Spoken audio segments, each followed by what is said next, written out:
میں آنریبل ممبر سے یہ بات کروں گا. آپ لوگوں نے کل ایک لکھ کے دیا تھا کہ بجٹ ڈاکیومنٹ میں ڈسکرپنسیز ہے. ڈاکٹر صاحب آپ نے تو اس میں فائنانس منسٹر صاحب اس کا جواب دے رہے ہیں. جی، اس سے پہلے کہ میں اختتامی تقریر پہ جاؤں تو اس میں ذکر کیا گیا کہ G D P, per capita income اور اس کی میتھڈالوجی پہ سوالات اٹھائے گئے. میں صرف اس سے پہلے کہ میں ان کے جوابات دوں، کاش کہ یہ جو تقاریر ہوئیں بجٹ کے سلسلے میں ان میں ایکچولی اس کو پیش کیا جاتا rather than through a privilege motion. Nevertheless, یہاں I would like to respond on the floor of the house کہ اصل سچویشن ہے کیا. تو جناب اسپیکر، میں بڑے ادب سے یہ گزارش ہے کہ جو معزز اراکین نے نیشنل اکاؤنٹ ایگریگیٹس کے بارے میں بات کی ہے، یہ غلط تشریح کے نتیجے میں سامنے آئے ہیں. پاکستان بیورو آف اسٹیٹسٹکس نے نیشنل اکاؤنٹس کی جو میتھڈالوجی ہے، میں بڑے وثوق سے اور فلور آف دا ہاؤس کہتا ہوں کہ اس میں کوئی تبدیلی نہیں آئی. یہ تخمینے منظور شدہ میتھڈالوجی کے مطابق 2015-16 بیس ایئر کو بنیاد بناتے ہوئے تیار کیے جاتے ہیں، جو سسٹم آف نیشنل اکاؤنٹس 2008 سے ہم آہنگ ہیں. تو جب بھی معزز اراکین مجھے کہیں گے، بلکہ میں خود ان کو وہ لنکس بھجوا دوں گا تاکہ وہ لنکس جو ہیں جو موجود ہیں وہ اس کو دیکھ بھی لیں. اب آتے ہیں ان ایریاز پہ جہاں انہوں نے اپنی جو ہے ریزرویشنز ریز کی ہیں. دیکھیں sir, real G D P growth جو ہے وہ معاشی سرگرمیوں میں ہونے والی تبدیلی کو، قیمتوں میں تبدیلی کے اثرات کو اس کے بیس ایئر پر ایڈجسٹ کر کے پھر اس کو ناپتی ہے. اسی لیے پی بی ایس کی جانب سے رپورٹ کردہ 3.7% G D P growth rate کو 15-16 بیس ایئر کی کانسٹنٹ پرائسز پہ شمار کیا گیا ہے، جو ریئل اکنامک گروتھ کی پیمائش کے لیے ایک ایکچولی انٹرنیشنل اسٹینڈرڈ ہے فرام اے میتھڈالوجی پرسپیکٹو. اچھا، یہ جو اعداد و شمار ہیں یہ نیشنل اکاؤنٹس کمیٹی کے اجلاس میں جاری کیے گئے تھے. اس میں تمام صوبائی حکومتیں، وفاقی حکومت، state bank of Pakistan, academia کے لوگ اور دیگر متعلقہ اسٹیک ہولڈرز اس اجلاس میں ان کی نمائندگی ہوتی ہے. اچھا، یہ تو آگے جی جو real G D P growth کی بات ہے. اب دوسری جانب جو ہے نامنل جی ڈی پی کی بات ہے، جو کرنٹ مارکیٹ پرائسز پر ناپا جاتا ہے. اب اس میں کانسیپٹ اور میجرمنٹ دونوں اعتبار سے یہ real G D P growth سے مختلف ہے.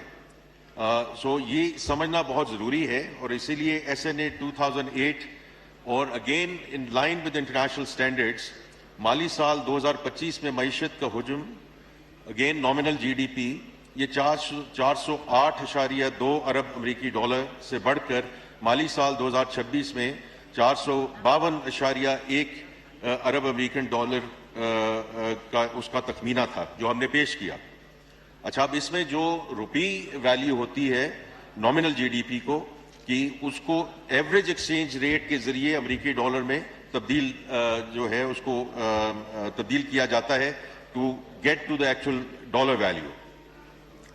Again as per international practices یہ جو پر کیپٹا انکم کا تعین ہے یہ بھی کرنٹ پرائسز پر ہوتا ہے اور گراس نیشنل انکم اور ایسٹیمیٹڈ پاپولیشن کی بنیاد پر کیا جاتا ہے.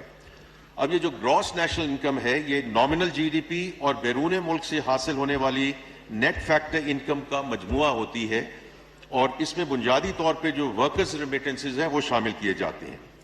جہاں تک آبادی کی تخمینے 2023 کی مردم شماری اور national institute of population studies اور ministry of national health services regulation and coordination کی جانب سے جاری کردہ پاپولیشن پروجیکشنز کے بنیاد پہ یہ پریپیئر کی جاتی ہیں in terms of the denominator.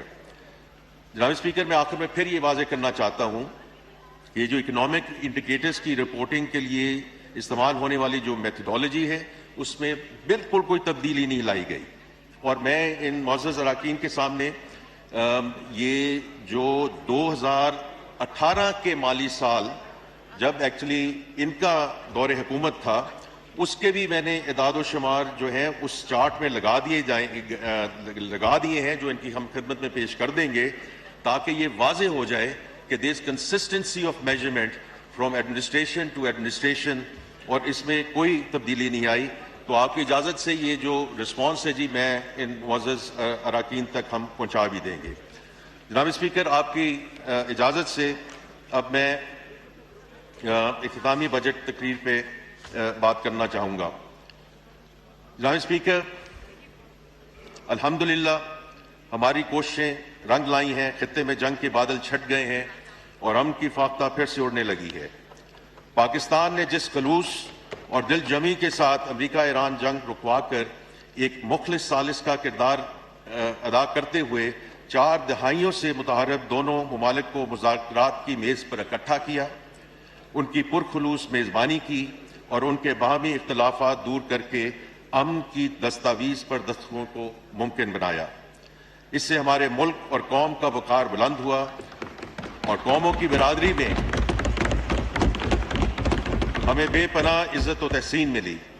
یہ ہماری سیاسی اور سفارتی تاریخ کا ایک روشن باب ہے جس پر وزیر اعظم محمد شہباز شریف صاحب، فیلڈ مارشل سید عاصم منیر صاحب، ہماری قومی قیادت، اتحادی اور اپوزیشن جماعتیں، ہماری پارلیمان اور ہماری پوری قوم مبارکباد اور تحسین کی مستحق ہے۔ جناب speaker, I want to submit to this August House that the first dividend of this peace agreement has already been announced by the Honourable Prime Minister yesterday evening in terms of significant reduction in the petroleum prices. جناب speaker, میں مالی سال 26-27 کے budget کی طرف آتا ہوں۔ میں سب سے پہلے تمام معزز اراکین اسمبلی کا شکریہ ادا کرتا ہوں جنہوں نے مالی سال 26-27 کی بجٹ بحث پہ بھرپور حصہ لیا۔ میں خصوصاً قائد حزب اختلاف جناب محمود خان اچکزئی صاحب، سینٹ کی قائمہ کمیٹی کے چیئرمین سینیٹر سلیم ماندی والا صاحب، قومی اسمبلی قائمہ کمیٹی کے چیئرمین سید نوید قمر صاحب اور ان دونوں فائنانس اینڈ ریونیو کمیٹیوں کے جملہ ارکان کا تہہ دل سے شکریہ ادا کرنا چاہوں گا۔ انہوں نے پچھلے 2 ہفتوں میں انتہائی خلوص اور محنت کے ساتھ بجٹ تجاویز کا بغور جائزہ لیا اور ان میں بہتری لانے کے لیے کئی تجاویز دیں، جن میں سے بعض تجاویز کو فائنانس بل 2026 میں شامل کرنے کا ارادہ ہے۔ میں اس کے ساتھ ساتھ میڈیا کے معزز دوستوں، معاشی تجزیہ کاروں، ماہرین اور چیمبرز آف کامرس کا بھی شکریہ ادا کرنا چاہوں گا۔ جناب اسپیکر، میں وزیر اعظم محمد شہباز شریف صاحب کی قیادت میں اتحادی حکومت میں شامل تمام سیاسی جماعتوں کے قائدین، خصوصاً جناب میاں محمد نواز شریف صاحب، جناب بلاول بھٹو زرداری صاحب، جناب خالد مقبول صدیقی صاحب، جناب چودھری شجاعت حسین صاحب، جناب عبدالعلیم خان صاحب اور جناب خالد حسین مقصی صاحب کا انتہائی شکر گزار ہوں۔ ان کی رہنمائی بجٹ ترتیب دینے کے لیے انتہائی اہم تھی۔ جناب اسپیکر، گزشتہ 2 ہفتوں میں بجٹ پر بحث کے دوران معزز اراکین پارلیمنٹ کی رائے سننے کو ملی۔ ان کی جانب سے بعض بجٹ اقدامات پر تحفظ کا بھی اظہار کیا گیا، لیکن ہمیں ایوان کے اندر اور ایوان سے باہر بڑی واضح فیڈ بیک ملی ہے کہ یہ مجموعی طور پر ایک مثبت اور پرو گروتھ بجٹ ہے which sets the foundation to accelerate the sustainable growth witnessed over the last 2 years. جناب اسپیکر، وزیر اعظم محمد شہباز شریف صاحب کی حکومت نے پچھلے بجٹ میں ہی اپنی ڈائریکشن آف ٹریول واضح کر دی تھی۔ گزرے سال میں ہم نے اس سمت میں کئی محاذوں پر پیش رفت کی ہے اور معاشی اشاریوں کو بہتر بنایا ہے۔ الحمدللہ آج ہماری صنعتوں کا پہیہ رواں دواں ہے۔ اس وقت لارج اسکیل مینوفیکچرنگ سیکٹر میں تقریباً 6.5% کی گروتھ ہے، جو کہ پچھلے 4 سال کی ریکارڈ سطح ہے۔ ہمارا ایکسٹرنل اکاؤنٹ بھی مستحکم ہے۔ پچھلے سال کی طرح اس مالی سال کے پہلے 11 مہینوں میں بھی ہمارا کرنٹ اکاؤنٹ سرپلس ہے۔ ہمارے بیرون ملک مقیم بہن بھائیوں نے پچھلے ماہ 4.25 ارب ڈالر کی ریکارڈ ترسیلات زر بھیجی۔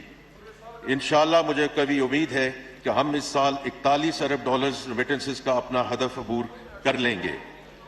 ہمارا برآمدی شعبہ بہتری دکھا رہا ہے۔ ہماری ویلیو ایڈڈ ایکسپورٹس بالخصوص گارمنٹس، ہوم ٹیکسٹائل اور آئی ٹی سیکٹر کی برآمدات میں نمایاں اضافہ ہوا ہے۔ ہماری آئی ٹی ایکسپورٹس میں اس سال 20% اضافہ ہوا ہے اور total I T exports 4.5 Arab dollar سے زائد ہونے کی توقع ہے، جو کہ انشاءاللہ نیا ریکارڈ ہوگا۔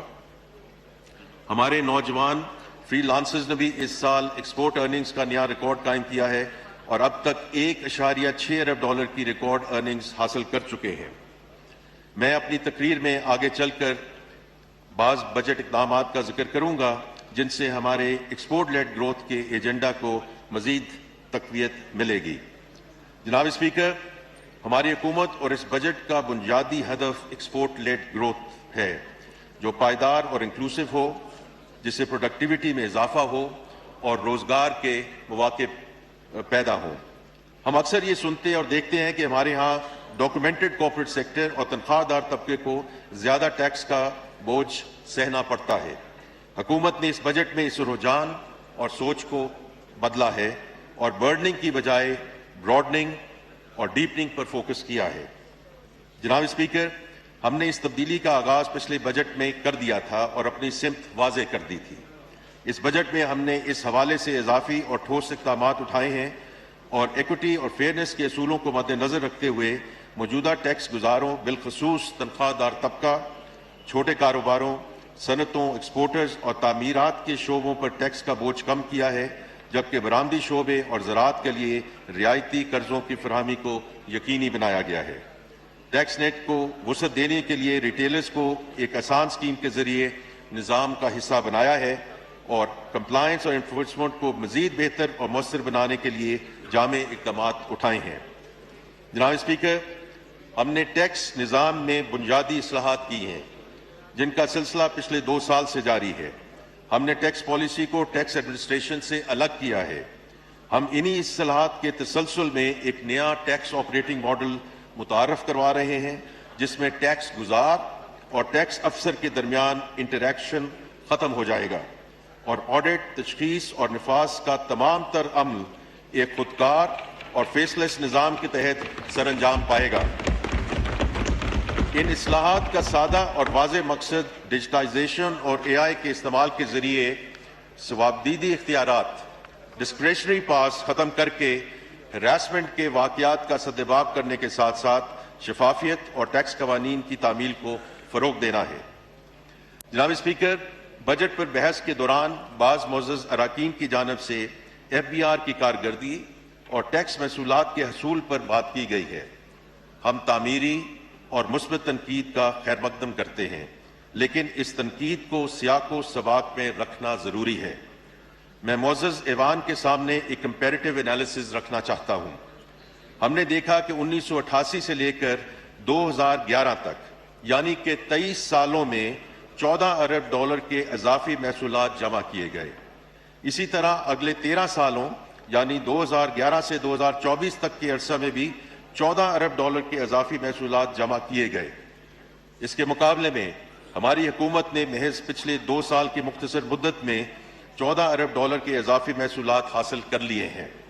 یہ سب کچھ وزیر اعظم محمد شہباز شریف صاحب کی ذاتی توجہ اور لگن سے ممکن ہوا ہے، جو انہوں نے پچھلے 2 سالوں میں FBR کی تنظیم نو پر مرکوز کی ہے اور معاشی ایجنڈا کی تکمیل کے لیے مالی وسائل کی فراہمی کو اولین ترجیح دی ہے۔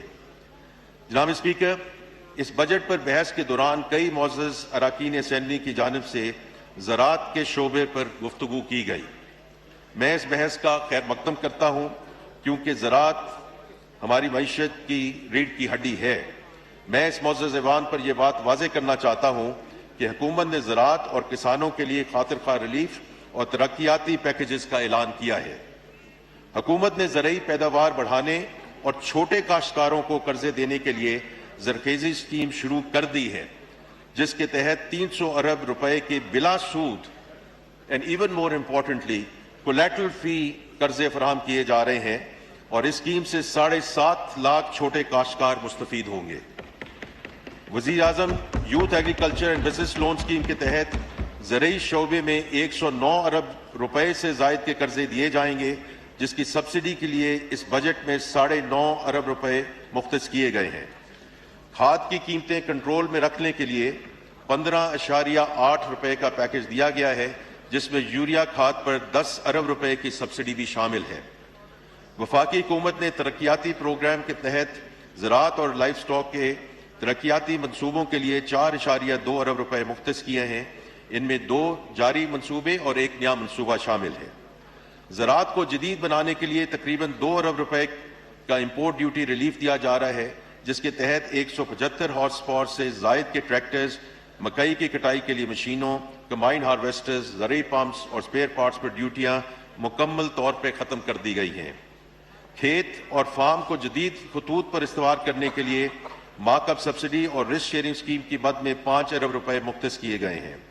فصلوں اور لائف سٹاک کی انشورنس اسکیم کے لیے 1.7 ارب روپے رکھے گئے ہیں۔ جناب اسپیکر، یہ میں خاص طور پہ ذکر کرنا چاہتا ہوں کہ ہم چین کے ساتھ زرعی تعاون کو وسعت دے رہے ہیں۔ وزیر اعظم محمد شہباز شریف صاحب کے انیشیٹو پر 1000 پاکستانی طلباء، زرعی ماہرین اور کسانوں کو چینی زرعی جامعات اور تحقیقی اداروں میں جدید مہارتوں سے آراستہ کیا جا رہا ہے۔ اب تک اس پروگرام کے تحت 885 طلباء، زرعی ماہرین اور کسان مستفید ہو چکے ہیں، اور اس کا مین مقصد یہ ہے کہ جو انہوں نے چین میں جدت لائے ہیں اور جو ان کی بیسٹ پریکٹسز ہیں ان کو سکسیس ٹرانسفر کیا جائے انٹو دی ایگریکلچر سیکٹر ان پاکستان۔ اور آخر میں یہ کہوں گا کہ نجی شعبے کی شراکت کے ساتھ زرعی کولڈ سٹوریج بنانے جا رہے ہیں، جس پر 7.1 ارب روپے خرچ ہوں گے، because this value chain and investing in this value chain is extremely important to get the value added agriculture moving. جناب اسپیکر، حکومت کی بھرپور توجہ ہے کہ معاشی ایجنڈا کو مزید آگے بڑھانے کے لیے ایسے سیکٹرز پر توجہ مرکوز کی جائے جن پر معیشت کے کئی ذیلی شعبوں کا انحصار ہے۔ تعمیرات اور ہاؤسنگ کا شعبہ پوری معیشت کے لیے اکنامک ملٹی پلائر کی حیثیت رکھتا ہے۔ اس شعبے کو متحرک کرنے، سرمایہ کاری کی حوصلہ افزائی کرنے اور روزگار کے نئی مواقع پیدا کے لیے ہم نے بجٹ میں ہاؤسنگ اینڈ کنسٹرکشن شعبے پر عائد ٹیکسوں کو معقول اور متوازن بنایا ہے، اور سبسیڈائز لو کاسٹ ہاؤسنگ فراہم کرنے کے لیے وزیر اعظم اپنا گھر پروگرام کا آغاز کر دیا ہے۔ جناب اسپیکر، میں نے معزز ایوان کے سامنے بجٹ کی ترجیحات رکھ دی ہیں۔ میں یہاں پاکستان کے عوام کو خراج تحسین پیش کرنا چاہوں گا جنہوں نے معاشی استحکام کے سفر میں ہمارا بھرپور ساتھ دیا۔ ہماری حکومت کا وعدہ تھا کہ ہمیں جیسے ہی وسائل دستیاب ہوں گے ہم ان وسائل سے ریلیف پرووائڈ کریں گے۔ وزیر اعظم محمد شہباز شریف صاحب کی حکومت نے اپنے اس وعدہ کی پاسداری کرتے ہوئے بجٹ میں ٹھوس اقدامات اٹھائے ہیں۔ ہم نے تنخواہ دار طبقے کو ٹیکس کی مد میں خاطر خواہ ریلیف دیا ہے۔ حکومت نے سرکاری ملازمین کی تنخواہوں، پینشنرز کی پینشن اور کم سے کم ماہانہ اجرت میں بھی اضافہ کیا ہے۔ یہ میں خاص طور پہ ذکر کرنا چاہتا ہوں کیونکہ پارٹ آف دس از کہ جو ریمونریشن ہے اور دوسرا ہے اس کا جو فیسیلیٹیشن ہے۔ تو فیسیلیٹیشن سائٹ پہ حکومت نے ریٹائرڈ سرکاری ملازمین کی ماہانہ پینشن کے حصول میں آسانی پیدا کرنے کے لیے پروف آف لائف سرٹیفکیٹ کو انتہائی آسان اور جدید خطوط پر استوار کیا ہے۔ آپ جانتے ہیں کہ عمر رسیدہ پینشنرز کے فنگر پرنٹس وقت کے ساتھ مدھم پڑ جاتے ہیں اور انہیں بایو میٹرک ویریفیکیشن میں پریشانی کا سامنا کرنا پڑتا ہے۔ ہم نے اس مسائل کے حل کے لیے فیشل ریکگنیشن کا نظام متعارف کروا دیا ہے۔ اب پینشنرز گھر بیٹھے پاک آئی ڈی ایپ کا استعمال کرتے ہوئے اپنی proof of life identity verification کر سکتے ہیں۔ ہم نے خواتین کی صحت کے لیے ضروری اشیاء کنٹراسیپٹیوز پر ٹیکس کا خاتمہ کیا ہے اور جان بچانے والی ادویات پر ٹیکس میں کمی کی ہے۔ جناب اسپیکر، میں یہ بھی ذکر کرنا چاہتا ہوں کہ حکومت نے اعلیٰ تعلیم کے معیار کو برقرار رکھنے کے لیے ٹینیور ٹریک سسٹم کے تحت یونیورسٹی اساتذہ جن میں پروفیسرز، ایسوسیٹ پروفیسرز اور اسسٹنٹ پروفیسرز شامل ہیں ان کی تنخواہوں کو ریگولر گریڈز کے مقابلے میں 35% زیادہ کرنے کا فیصلہ کیا ہے۔ جناب اسپیکر، سینٹ کی قائمہ کمیٹی برائے خزانہ و محصولات نے ہمیں اپنی قیمتی تجاویز سے نوازا، جس کے بارے میں آج یہاں ایوان میں اس پہ بحث بھی ہوئی۔ ان کی کئی تجاویز یا تو اس فائنانس ایکٹ کا حصہ بن رہی ہیں یا ہمیں مستقبل کی ٹیکس پالیسی کے بارے میں رہنمائی فراہم کر رہی ہیں۔ اسی طرح قومی اسمبلی کی قائمہ کمیٹی برائے خزانہ و محصولات میں زیر بحث آنے والی تجاویز بھی فائنانس بل میں شمولیت کے لیے زیر غور ہیں۔ میں اس معزز فورم پر ان دونوں کمیٹیوں کی اس قومی خدمت پر تہہ دل سے شکریہ ادا کرنا چاہتا ہوں۔